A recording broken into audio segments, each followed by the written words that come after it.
Hello everyone, and welcome to Mastering the Art of Magical Effects in Houdini.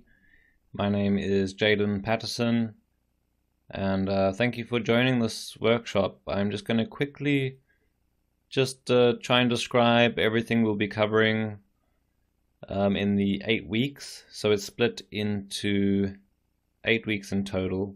4 of those weeks we'll be dealing with one production style shot. So that's this one over here.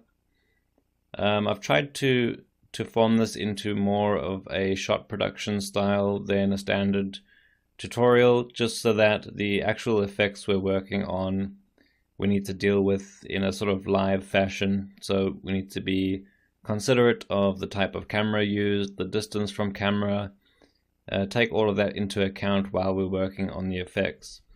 So we will work on the first effect in the initial 4 weeks. The first effect will be the portal over here. So that will take 2 weeks of our time to work on the portal, starting with the basic setup of the scene and this shot over here. Looking for reference, general inspiration for this type of effect. Also touching a little bit on the difference between generating more magical style effects for fantasy versus the more sci-fi type of effect we're going for here in these shots.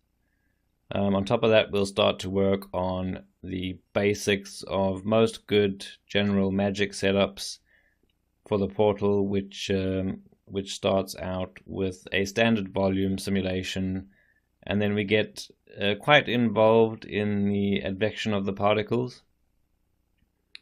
We start to play with what we can do with the particle sims after the sim and see how far we can take it.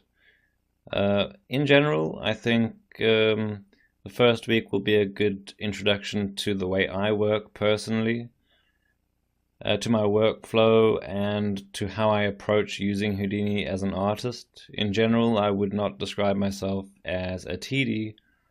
I'm not the most technical person, and so if you're looking for someone to teach you how to do a nested for loop instead of a copy stamp inside of a compile network, I'm not that person. I am much more an artist first.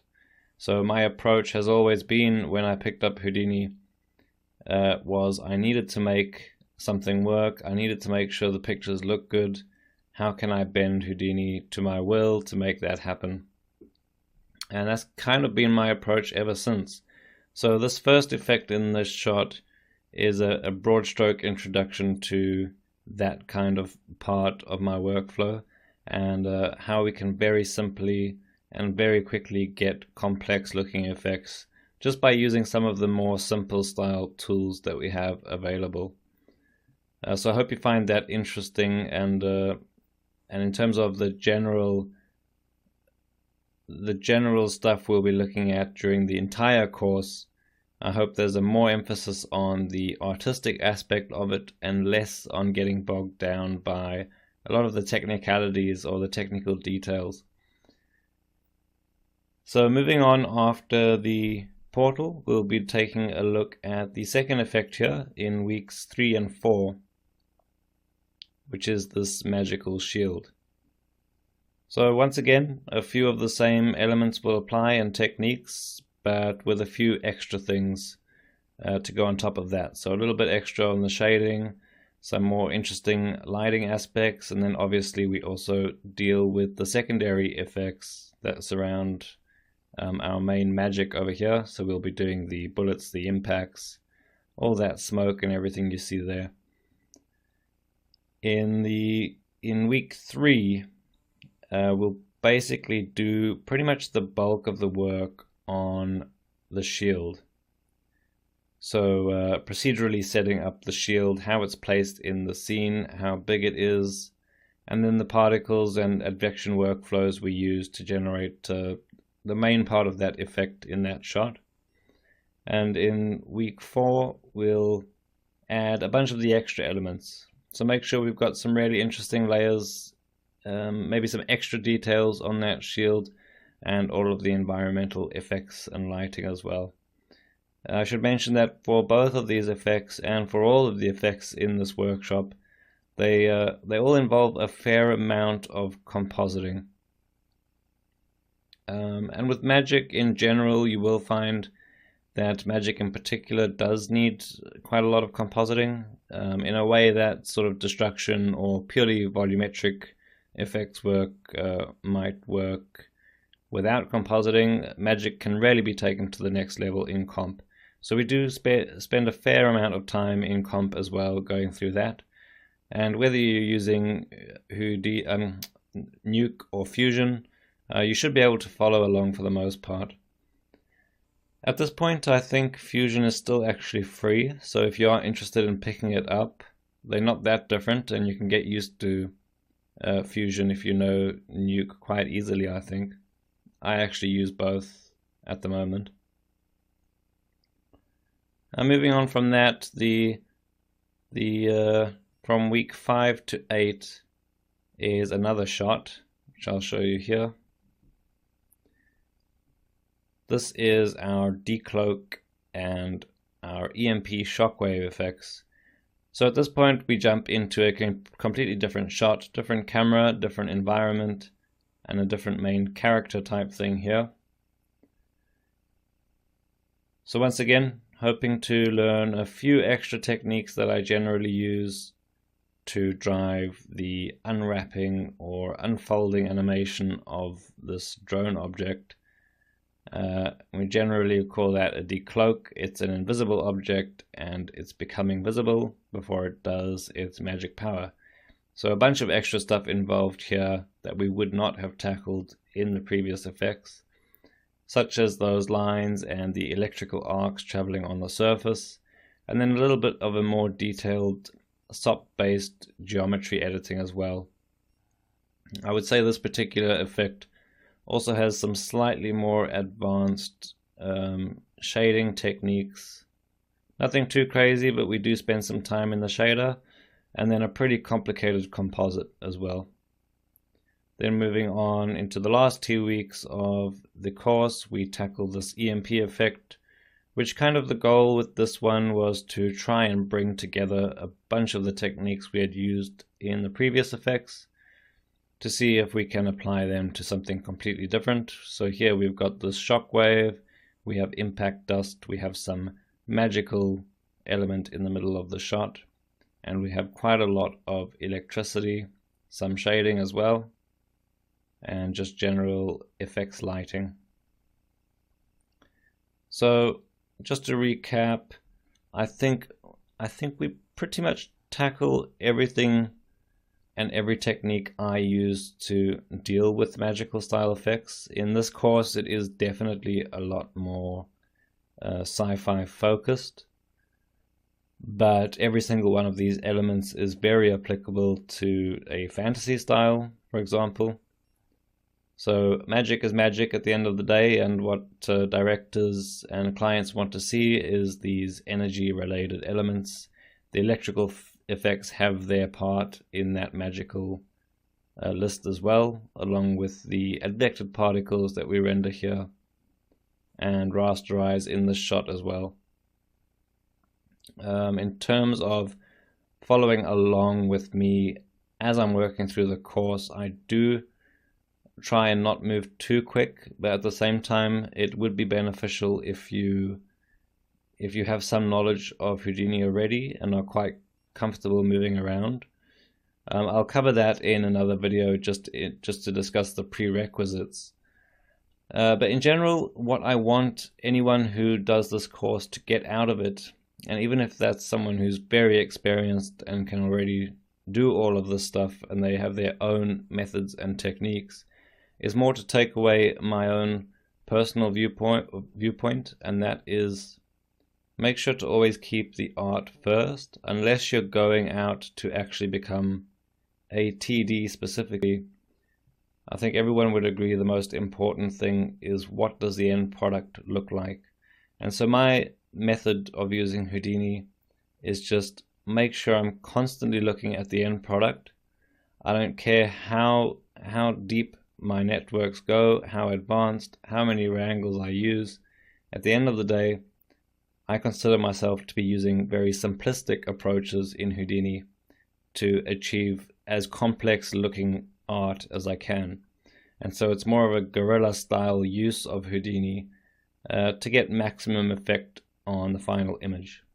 So I hope in some capacity you latch on to that kind of message in the course, and at least take away that fundamental want to experiment and test out and use that approach yourself to focus on the art and to use Houdini in a way that makes creating that art pretty easy for you.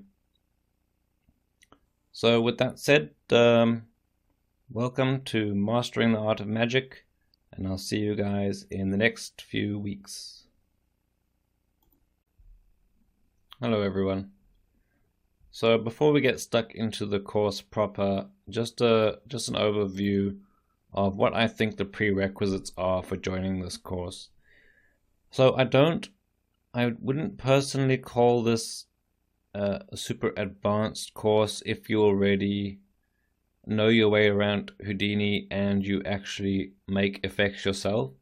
If you're an effects artist in any capacity and have knowledge of DOPs in general, pops as well, and you know your way quite smoothly around SOPs and you've done your own shading, etc., then you should be able to follow along quite easily. So in general, I would say a basic general knowledge of Houdini as a whole would be extremely beneficial. If you consider yourself a little bit more on the early stages of your learning progress, then you might find I move a little bit too quickly through some of the important aspects here. So I might just very quickly throw down some pop nets and some DOPs and get a result and carry on from there. And hopefully you'll be able to follow along with that. But if you don't, I'm pretty sure you can catch up or go through it slower or rewatch it, however you want to do it. But keep that in mind that there are some of the more effects heavy areas where I probably do move quite quickly through that. And so if you don't feel particularly comfortable in very quickly moving around Houdini, for example, or jumping from one section to another and relying heavily on particles and volumes, then you should consider, if you haven't yet, taking some of the prerequisite courses to get up to speed on that. And so here in the course on Rebelway, the prerequisite is Introduction to Houdini Effects Artists or Introduction to Effects in Houdini, which I think is a great one to go with, because what I'm saying is that basically if you know Houdini, so if you're a lighter in Houdini or something, you might find it difficult if you don't have experience jumping in and out of the effects related techniques that I'll be using. So any experience in using Houdini as an effects artist, or if you know the basics of running particle simulations and advecting particles with volumes, then you should be fine to follow along quite happily. So I look forward to seeing you guys and talking more in the coming weeks. Bye. Hello everyone. So just a quick introduction over here to let you know what to expect in week 1. So obviously this week we will be starting our portal effect. And to start with, we'll take a look at as much reference as we can and just get some inspiration.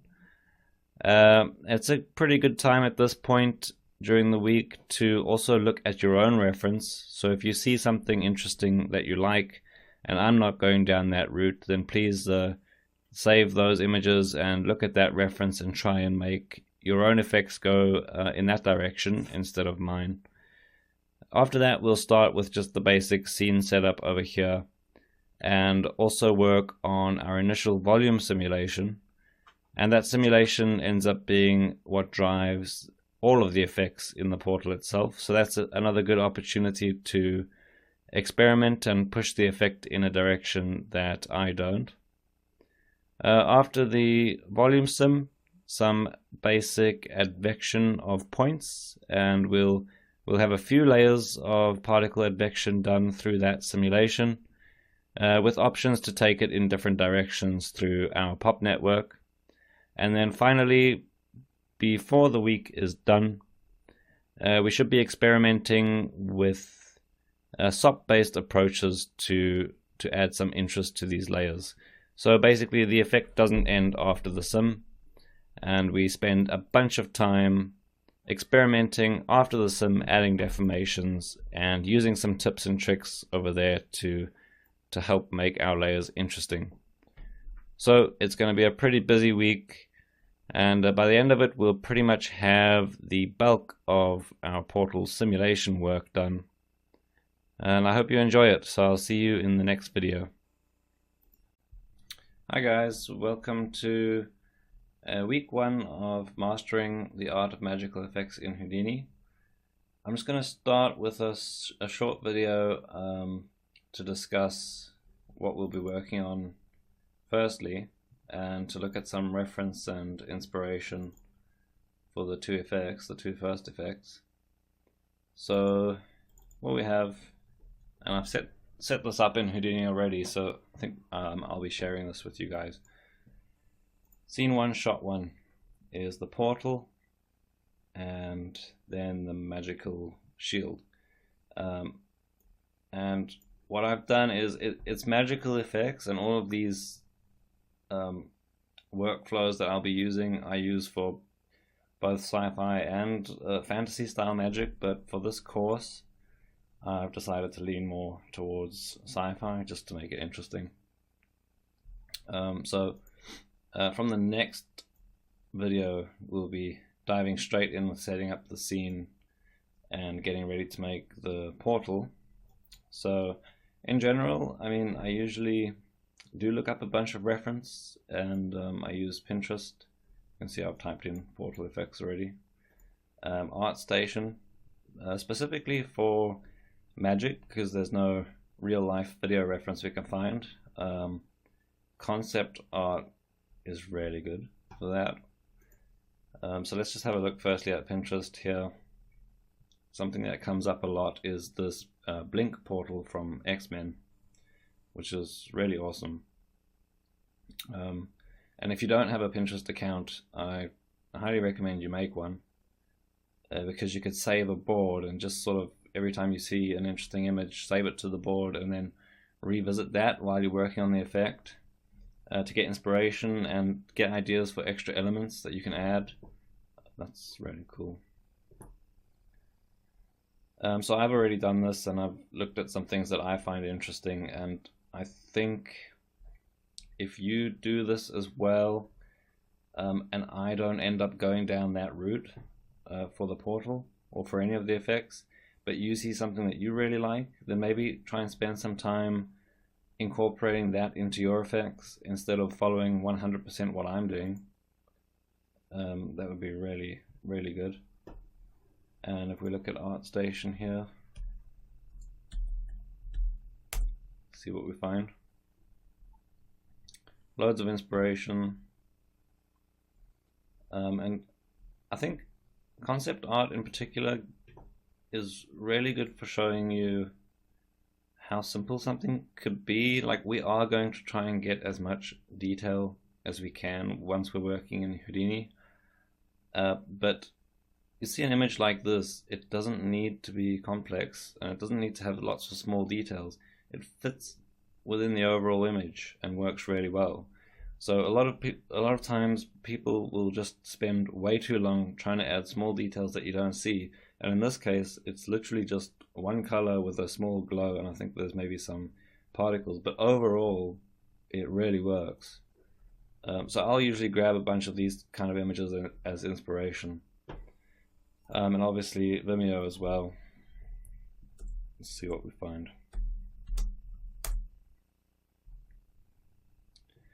Yep, the blink effect comes up immediately. Let's have a look at this. So this is, I think everyone's trying to recreate this one, so we'll try and steer clear and make our own thing. Although there is some really good things going on in here, like, I mean, this anticipation, the flashing lights before it opens is really nice. There's a sense of small flakes flying off, so maybe we'll use that as one of our elements, but overall we'll try and not recreate the exact same look.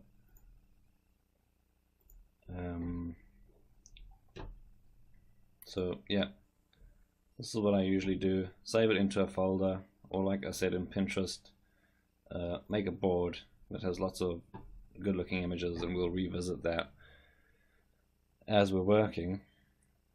So basically what I'm trying to do with the first one is, obviously we have this big horizontal style portal, which is a bit different, and I've put in these sort of layout circles to indicate the scale, and we're looking at pretty much the full top half of the frame being filled with the portal, which hopefully makes it quite dramatic. So anything that kind of seems to fit that style, and given that I'm leaning towards sci-fi instead of fantasy, obviously the blues are pretty cool colors, sort of shiny, there's some particles in there. Let's see what I have. I've got a pictures folder, so I've got that blink effect, and I've got this image which I think is from the Flash TV series. So at the moment I'm going to be trying to make something similar to this, and then we'll add and subtract elements as we feel like it. So go ahead, gather some reference, and I'll see you in the next video where we'll get stuck into the Houdini side of things.